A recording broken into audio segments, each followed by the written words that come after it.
The recent revelation by Prince Harry in his new tell-all book about the layout of various royal residences has presented a potential security risk to the royal family. Former head of Royal Protection Di Davies has declared that the Duke of Sussex's decision to share such information was a foolish one and could leave the royal family vulnerable if it were to land in the wrong hands. As a former member of the royal family, Prince Harry has exclusive access to information regarding the security protocols of the residences, and the vulnerability of such data becoming public has raised major questions. Furthermore, the details could be used to aid in the planning of any attacks against the royal family.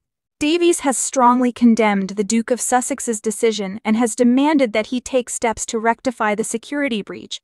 Prince Harry may be at risk of public backlash for his careless omission of such sensitive data and could be subject to legal action from members of the royal family or the government. In his memoir, Prince Harry wrote how he carried an electronic tracker and a panic alarm at all times. The 38-year-old detailed the location of Queen Elizabeth's bedroom at Balmoral and the precise location of how to get to the King's private sitting room at Clarence House from the entrance of the home. He also added the exact amount of stairs.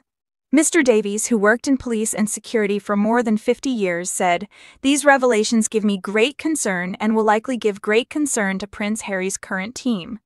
Mr. Davies claims that it makes the job of protecting him problematic. He added that only a fool would expose this sort of information, especially since there have always been people who have tried to access parts of royal palaces. He added that this sort of information could be useful to fixated individuals with mental health problems or terrorists. He added, "There's a reason Buckingham Palace never discusses any detail about its security operations, big or small. It would never expect anyone with such an intimate knowledge of private royal residences to disclose such information." In his book, Harry also recounted the first time that his father and stepmother Charles, Queen Consort, met the Duchess of Sussex. He detailed how they were led down the long corridor by a butler and a house manager. He wrote, past the big paintings and gilt-edged mirrors along the crimson carpet with the crimson runner. He continued that they went up the creaky staircase, which rose 3 steps before jogging right, up another 12 steps, then jogged right again. Then, at last, on the landing above us, stood Pa. Harry's book was released on January 10, 18 months after its initial reveal. Because of its January debut, it barely missed the lucrative Christmas market. Its sale was unaffected, though. It was called the UK's fastest-selling non-fiction book of all time less than 24 hours after its publication.